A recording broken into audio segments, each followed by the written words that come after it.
Don't wait till the battle's over. Don't wait till the struggle ends. Shout now, right now. Shout now. Don't wait till you make it. And welcome to the PHILLIP Show. I guess it's sort of morning. I don't know. But the weather is changing, and I'm sure it's changing where you are too. And I'm super excited because I love sweater weather. I don't know if you've seen that. I don't know if it's Mad TV or Saturday Night Live where they're talking about sweater weather, but look it up. It's very, very, very funny.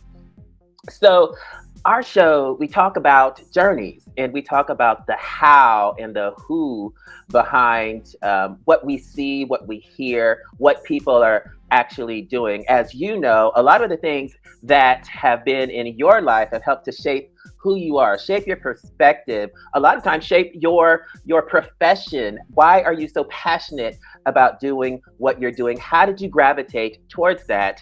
And what makes you successful? Now, I know a lot of people have some different talents. I have my very own, and our guest today has many talents, many interests, and I am so excited to jump into it. Please welcome author William D. Cornwell III. William. Hey, how's it going? Hi, good. I know I had all these things that I was going to say about you, and then it was like, oh, he does this and this and this and this and this. And I was like, well, let's just introduce him. You can tell himself. Well, life's too short not to have passions, man. Life's too short not to have passions. I know. So I want to try and get as much as we can in, but the goal for me is I'm so interested in knowing who you are and who is this person with all of these passions, with all of this, just stuff going on. Now you're an author, but where did you grow up? I grew up right here in Dayton. I was, born and raised here, spent most of my life just, I lived in Beaver Creek, went to Valley Elementary, went to Dayton Christian Middle School and High School. I'm Dayton, You're Dayton. Let me do this for the people out there and the people in the back who may not know where Dayton is or what Dayton is, because we have people listening and watching from all over. As a creative writer, give a short description of Dayton, Ohio. Go. Oh, wow. Putting the challenge on me there. Dayton is one of those places where it's a great city for finding everything that's American, because we have a great split between both sides of a political spectrum. We have some things that are very East Coast, some things that are very West Coast. And I think that if you wanted to have a city that kind of encapsulates a little bit of all of America, I think Dayton's a good place for that. Even with the accent. A little factoid I know is that Ohio and parts of Pennsylvania were actually targeted for being the best places to put call centers, because we have the least recognizable accent. So everyone in America can understand an Ohio's accent or Ohioan accent. I believe that. Let me tell you a funny story. Of course, I'm from Ohio, but I moved to Atlanta, but I'm from here for forever. So I was in Atlanta for quite some time, and their accent is very different in the South. It's just very different. I didn't know it was so noticeable. So I was speaking to my mom on the phone, and she was asking me questions like, "What did you say?" Like, "You've been in Atlanta too long," and I had no idea that we had an accent. And people were telling me like, "Oh, it sneaks up on you." Yeah, I had no idea, and I was like, "Oh." Well, that was a good overview. I totally agree of Dayton. I find it to be artsy, kind of industrial, a little bit. Yeah. Suburban, sort of. It's kind of like the mix of so many different things. In writing terms, we could call it a microcosm, which is like a smaller version of a bigger issue or a bigger idea. So so Dayton's kind of a microcosm. Yeah. Oh my goodness. Yeah, you're right. And there's so many things going up here. But anyway, I don't want to do a big plug. Shout out to Dayton, Ohio. But I don't want to do a big plug for them. But one of the things that's so interesting, much like myself and everybody else who has a story, it starts from something. A lot of times we'll have things that happen in our childhood that we'll look back on and say, I think this was birthed out of that. Now, you've had a very interesting childhood, and some people may say it's traumatic. Your mother had cancer. Yeah, twice, among Twice. other medical problems, but yeah. So tell me about your briefly tell me about your childhood and what was that like as a young person dealing with things that are kind of stereotypically adult issues. That's a great, way to phrase that question because that's looking back at it as I'm 40 years old now, and I'm looking back at it, and I can see a lot of things that I didn't realize as a kid. Mm, A lot of things that I thought as a kid were my responsibility and things I could change, but I'm looking back and I go, "I couldn't have done anything." mm, Um, like, when I was growing up, when my mom had medical problems before, breast cancer and and other things. And so by the time like I became like a kid and started aware of stuff, a lot of this stuff was already in progress, and she had chemical depression from the cancer treatments and things like this. And the one thing that kind of still sticks in my mind and is I think it has a lot of responsibility for how I turned out as a person okay. is when I was young, like I gotta say elementary school. I'm thinking around 9 or 10, and I remember my sister and I coming home from school, and at that age, like school's fun at that age. You're Yeah. home, you're full of energy, and you're like, yeah, we did art today, and I got these drawings and all this stuff, and I want to tell my dad, I want to tell my mom, and you have and I remember having all that energy and going through the front door, and my mom is just lying on the couch sobbing, like she's crying. Mm, And immediately my sister and I, because we're little kids, and we're like, "Mom, what's wrong? Did you hurt yourself?"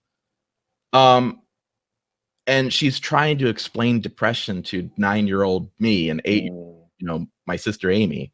And we don't understand, yeah. that's an adult concept. Yes, it is. Um, but because we're kids, we saw a problem. Mommy's sad. We should cheer her up, because mom does that to us. Mm, And so I took my sister, and we fight like cats and dogs most do of the you? time. Sister and I, when we were kids, we were always back and forth because that's what you do with siblings, right? Yeah. But you have that moment, that sibling alliance where you like look at each other and say, okay, we're not going to fight. This is important. Mm, My sister and I had one of those moments where we both went upstairs. We got old socks. We got a cardboard box. We got markers and stuff, and we made puppets and a puppet show. And we did that for I don't know how long. And we came downstairs. We were all excited. We were gonna fix the problem. We put the cardboard box up. We had our puppets going back and forth. And my mom was laughing while still crying. She was sobbing and laughing at the same time. And I remember as a kid, that moment was like, how can people be sad and happy at the same time? mm, Like those aren't the same things. yeah. And a part of me was like, well, at least I gave her a little bit of happiness. She's sad. I don't understand why. I can't fix that, but at least I gave her a little bit of happiness. Mm, And that's a memory of mine that like I think kind of ties everything in because I've always been interested in people and emotion, and I think it started there when I was trying to fix someone's emotions, mm, something that as a kid I thought was a problem you could fix because as a kid, I scratch my, knee, I cry, my mom says something nice and I feel better. yeah, and it's all Emotions better. can Yeah. be fixed. Um, and from there, I started thinking about people and I started thinking about these are problems that are so much bigger than I am, Mm, and then I started thinking about myself. It's like, oh man, when I make a mess, like that's a problem. I'm making more problems when they have these big problems. yeah. And because of that, I kind of made myself into a quieter person because I didn't want to burden them. I didn't want to add to problems. Hmm. And a lot of the things that I thought would be disruptive, I kind of turned in on myself. And because of that, I picked hobbies that were quieter, or took me away from the house. Like I spent a lot of time walking in the woods because I knew, okay, I'm not in the house. I can't cause a mess. I can't cause a problem. So, in your perspective, was not causing problems kind of diminishing your presence? Was it for you to remove yourself, or how did you besides going for walks in the woods, was everything kind of to separate so there would be no opportunity, or was there like a quiet skill? I think in my mind at the time, it was more about, you have all this energy as a kid and you want to run, you want to play, you want to do all these things. Um, and adults have to spend energy to kind of keep up with you. Mm, And I think at some level as a kid, I kind of realized that at a certain point after wow. that event. And so if I'm less energetic, I can't knock things over. I can't cause problems. I can't do this. I can't do that.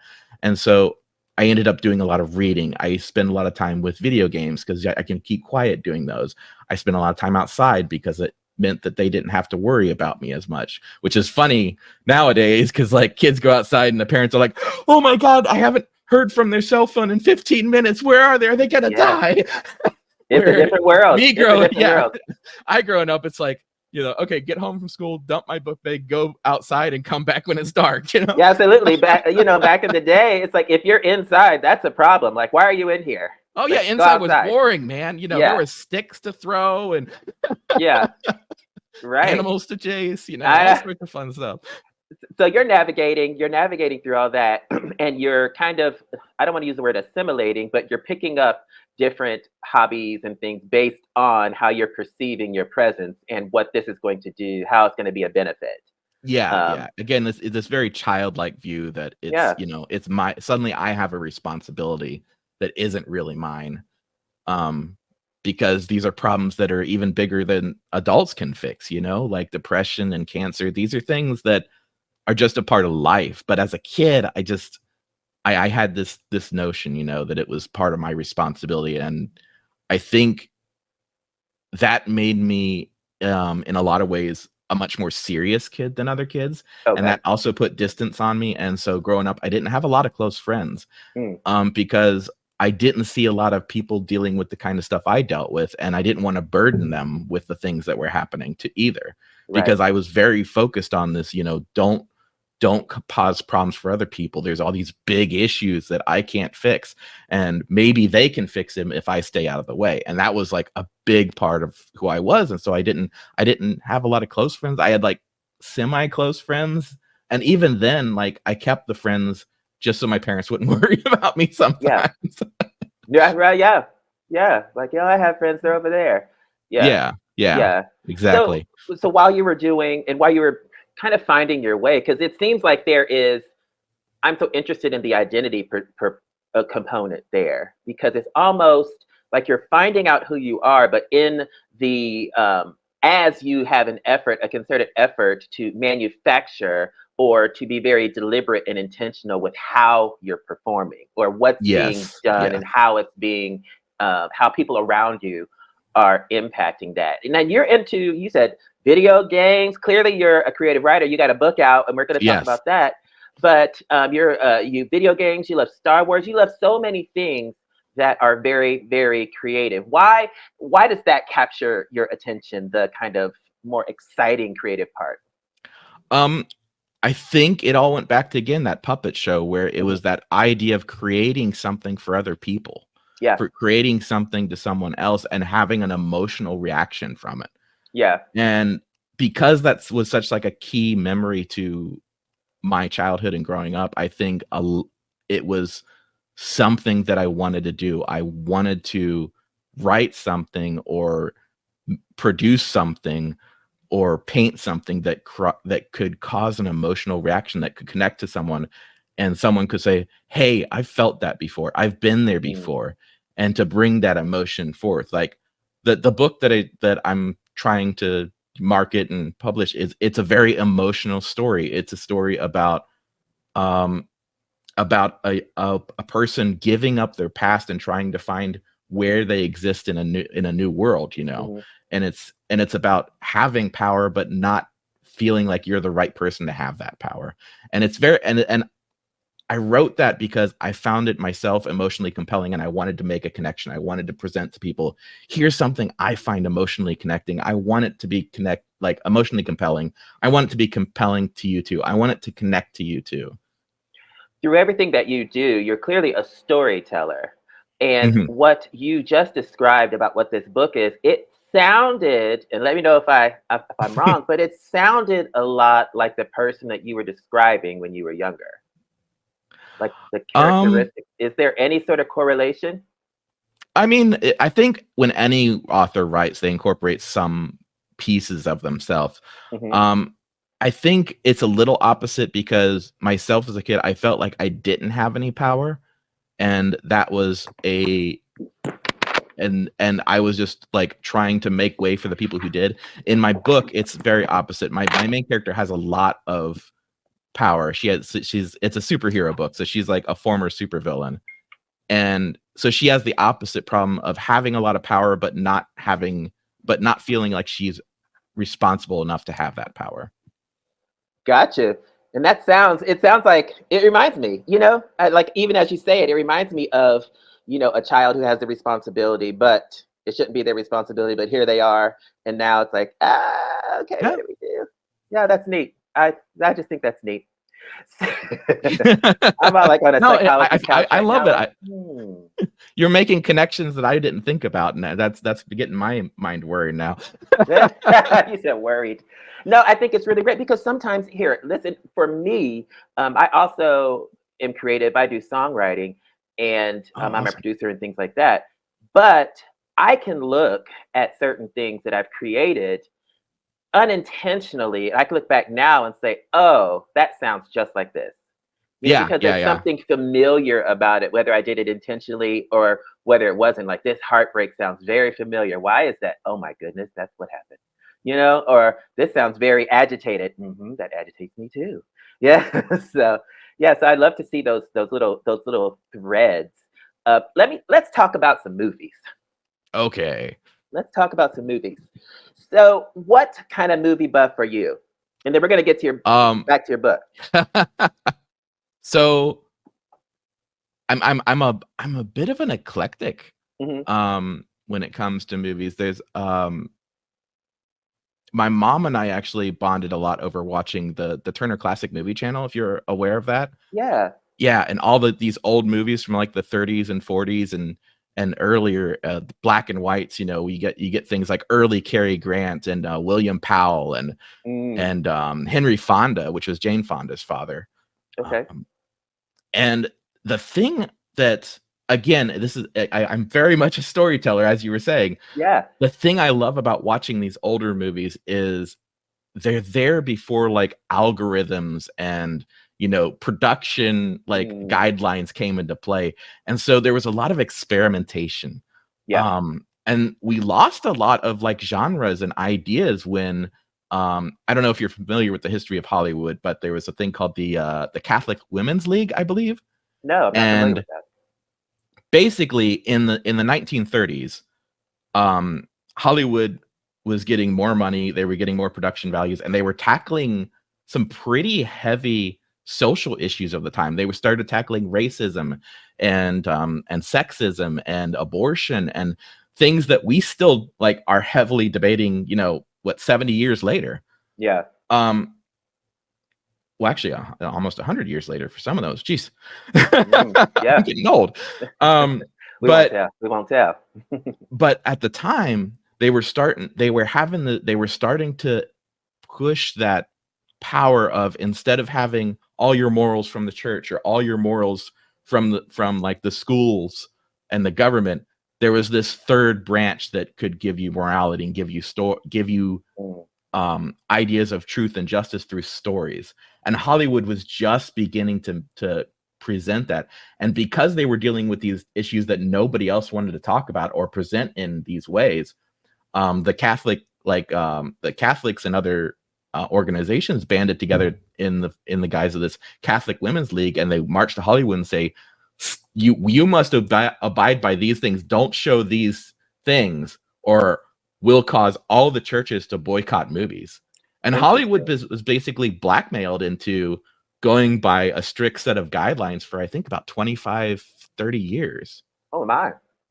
Like up until late 70s, I think, is when they finally broke free of the league.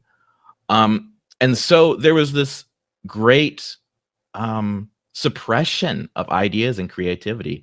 Suddenly, all this bursting, bountiful experimentation that had gone in the like 30s and early 40s was killed off, and it was replaced by this metric of what you can show and what you can't show. And so those early movies are fascinating to me because they present different storylines, they present different ideas, things that bent genre and bended it in ways you don't see anymore. One of my favorites is a genre called screwball comedies. I never And heard of that. these are these are comedies where the main focus of the comedy is a woman like coming into a situation that was very static and breaking everything apart. There's a classic one called Bringing Up Baby with not Audrey Hepburn, the other Hepburn. I can't remember her name right now, but she plays this very eccentric person who is in possession of a pet jaguar, and she's just wrecks this poor museum worker's life. Wow.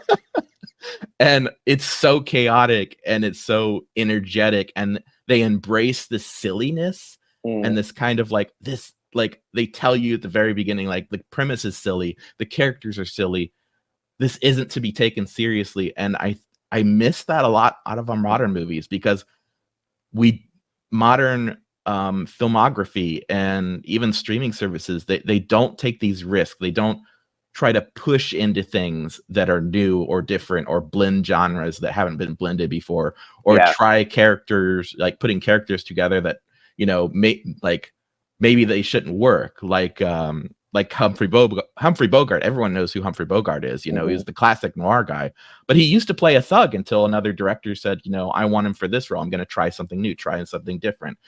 Make him the detective instead of the thug. And gotcha. so there were a lot of just trying new things, and there's so much as a storyteller to be gleaned from them, because their story structures were different, their ideas were different, their presentations were different. So I love watching like older movies. I know I could sit here and listen all day, because I don't know a lot about the history of movies, but it's interesting how you can see that and see the change and the transition from then to now. I would imagine that there's some literary changes too from different authors and how these things are influencing. You have your book, Return to Two Town, that Yes. is, yeah. So would you say, there's two questions for that book, how does that fit into the conversation that we're having now? And what does that book say about your writing style? I think the biggest thing that I would say about it is I like Return to Two Town is one of many novels I've done that I call after stories. Okay. Where I take like the big story that you're used to seeing in the movie theaters or you're used to reading in the books, and I pick up the threads of what happened after. And this story is all about well, in relating to it to the sorry, skipping for a second, but relating it to the movies, it was that experimentation, that trying different genres, trying different ideas, like moving beyond the like very static, here's the big story, here's the big narrative arc. In taking from those old movies, I like focusing on what happens after. And Return to Two Town is all about what happens after in a superhero story when, you know, the supervillain's been caught, he's been thrown in the insane asylum. What happens after that? What happens when the supervillain works through their problems? What happens when they get released and the whole world hates them because of what they did? Wow. Like, how do they make friends? How do they find their new identity when they've been someone else their entire life? Like, all of these questions, like, I would watch movies like Batman movies and go, well, what would happen if, you know, what happens to those villains in Arkham? Like, the ones that get better, because we always see the villains get thrown in Arkham, then they break out and they're still bad. It's like, well, isn't there like a few that, you know, got therapy and it made them better? Did somebody get rehabilitated? And like so that gives us like, it's like, I've never seen that story. Like, I want to know what happens in that story. And when I write, a lot of it comes from that. It comes from, I've never seen that story. And that's the story I want to see. And so, well, if I can't find it, I'll just write it. You know? And so Return to Two Town is just that. It was a story I'd never seen. and I wanted to find a way to present it to people because it was something I wanted to see. Mm. And in the way I create, like I had that idea a long time ago, but the way I create is I need kind of a set of different items. And so I had the basic premise of the idea, but I didn't have a good character. Okay. And because I didn't have the character, I don't know where the ending's going to be. And so those pieces kind of fall into place over time, as I see other things and I question other things. And I think as a writer, the biggest thing is questioning things. It's looking for, like, you look at a movie and you start asking questions like, what happened to that character, or what happened after this, or why did they make the arc go this direction at that point? What were they trying to do? And even if it's a bad movie, like, I don't know if you're familiar with Mystery Science Theater 3000. Mhm. You ever heard of that? Yeah. I Yeah. love those because the bad movies are great at illustrating what not to do as a writer, as a storyteller. It's like, and sometimes that's even more valuable because watching a really good movie over and over again only tells you that they did a really good job making that movie. It doesn't tell you a lot about why. Yeah. And it's that questioning. It's like, why is this bad? Why is this good? Why did that character do that? And I think it's something that I've seen in connection with art. We're very inquisitive people, artists. We want to explore things. We want to engage with people we've never talked to. We want to go places we've never been. And I think it's that questioning, that inquisitiveness, that's kind of a core piece of being an artist. Mm. What is your writing genre? I like speculative fiction for the Okay. most part. So anything that kind of is a little bit outside reality. I like it because when you play with the rules of society and you can change them, you can ask new questions and you can kind of focus thematically on things. Mhm. And that's one of the reasons I gravitated towards science fiction when I was reading growing up, was because they presented these kind of social ideas, and Mm. they would like change a piece of the world as we live in, and then be like, well, what happens to people if we do this? What happens in lives if we do this? Yeah. And so a lot of my stories are built on either throwing a normal person into an abnormal world, or taking an abnormal person and letting them loose on the normal world. Gotcha. But I'm not completely confined to that. I've written, I have at least one novel that, unpublished, but one I wrote for NaNo, the National Novel Writing Month. I wrote one that was just a strict medieval fiction, no magic, no special things. It was just a character story. So I just float around. It's just going after those questions, going after ideas and characters that I find fascinating and compelling, and putting them together and making my own world. For Return to Two Town, that is your newest release, what is something that you want people to get out of the book? Ooh, that's a good question. What do I Thank you. want people? It's a very emotion heavy story. So I Mhm. think what I want the most is for people to not only see something they've never seen before, but being able to connect with the main character and even the side characters, and understand the struggle of kind of being the outsider. Because almost everyone in Return to Two Town is an outsider. Like, Mm. they exist outside the bubble of superhero and supervillain. They're the side characters. They're the people no one thinks about. I have one character who's basically the super janitor. He goes up and he cleans up the messes from after battles and makes sure that the Mm. very dangerous items don't get out to cause more problems. And Yeah. he lives in a warehouse full of all these oddball things that he's stolen basically from other heroes and villains after they've battled, just so it can't be used to hurt anyone else. And it's all those outsiders, those people, who we rely on but don't think about or don't consider in our daily lives. And I thought that as a superhero in a superhero world, there's so much focus on these bigger than life characters, that having a story that revolved all around the outsiders of that society, of that great conflict, would just be fascinating to explore.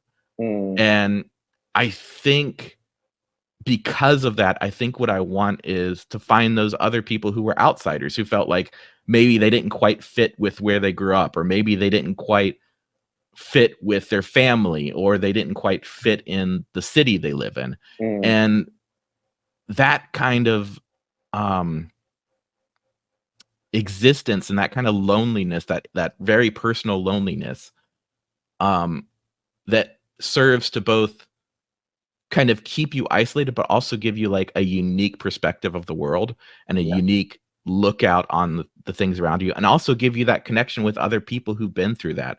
Mm, Like an isolated person can connect with another isolated person. It's like, yeah, I know that. I know those feelings. And it was interesting because I know you recently had an interview with Colleen, and we're both part of the Right Writers group.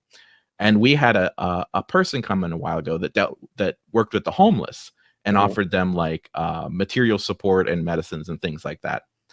And it was fascinating to talk to him after just writing this, because the things he brought up about being outside society and being kind of removed from what people consider to be civilization, and the perspectives he brought, and the things I had just tried to explore meshed really well. Like there were a lot of things mm. like, yeah, I get that. And it was really good for me, for validating me as a writer, because I'm like, oh man, I just wrote about that. I would be devastated if I got it wrong. Right. But Yeah.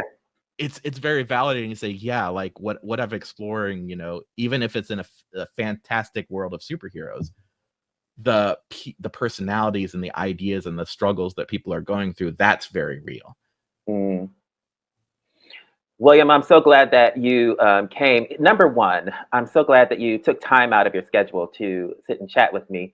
But thank you so much for being transparent with how you grew up and how it's so interesting. I keep saying it's interesting, but just to put the pieces together, I love how you're passionate about people understanding the story and being able to relate to people that may have similar stories. And this is the power of storytelling, and you're a storyteller.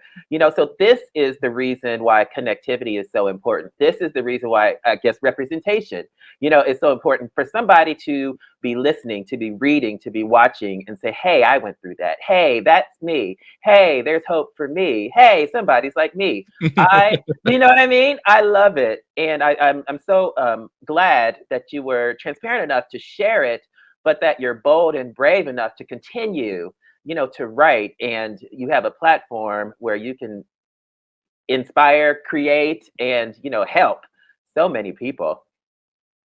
Yeah, that's definitely something that kind of grew up with me being older. It's like when I Yeah. was younger, I could have never come to this show. I could have never shown my face. I could have never talked about my past. But I'm Yeah. 40 years old now. Yeah. Like a lot of the things, it's like I realize the real power is in honesty.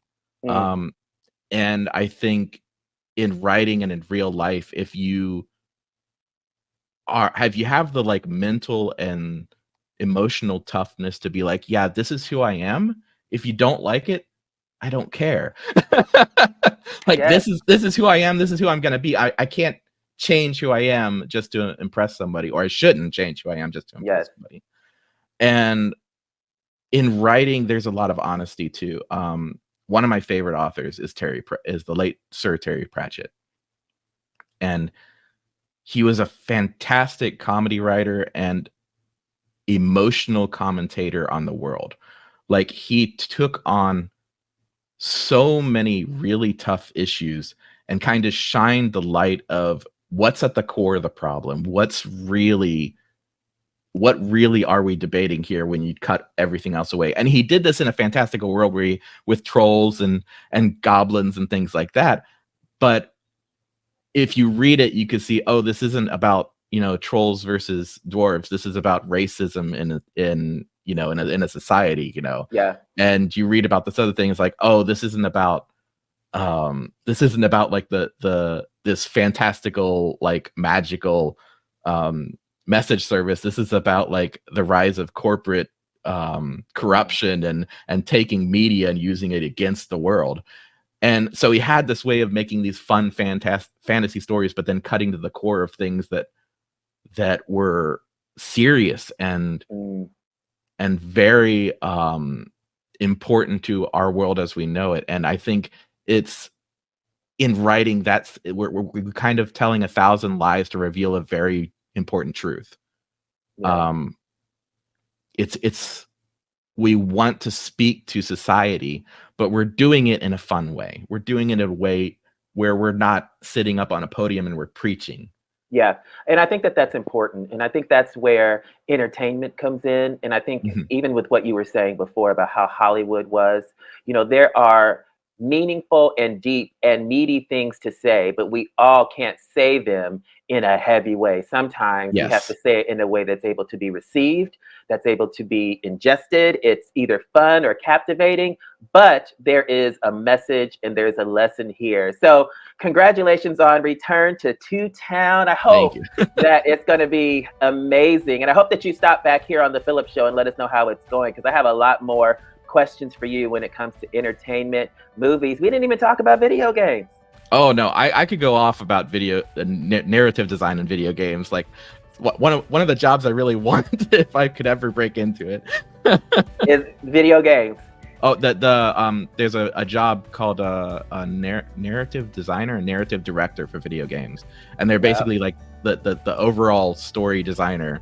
Yeah. When you're playing a game, they're the one that sets the pacing and when different information is introduced, and I would love that. I would. Oh my gosh. Well, if you're passionate about it, I believe you can do it.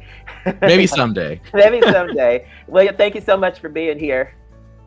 Oh, thank you for having me. I had so much fun talking with you at the Right Writers meeting, and I had a blast here just as much. So I would love to talk to you again. Absolutely. We'll have to schedule that. Thank you to William Cornwell for just his transparency, and for his skill, for his craft, for his talent, for his interest in storytelling. As I say all the time, everybody has a story, and there's healing, there's hope, there's relief. There are so many things in just the courage to just share what it is. Return to Two Towns will be out. Make sure that you visit William Cornwell III and get everything that he has to offer. Make sure you stay tuned to the PHILLIP Show, because we're going to have him back and we're going to dive into some video games. So as usual, you are the best you in the world. For more about PHILLIP Show, please visit www.phillipwork.com, and I will see you next time here on the PHILLIP Show. Don't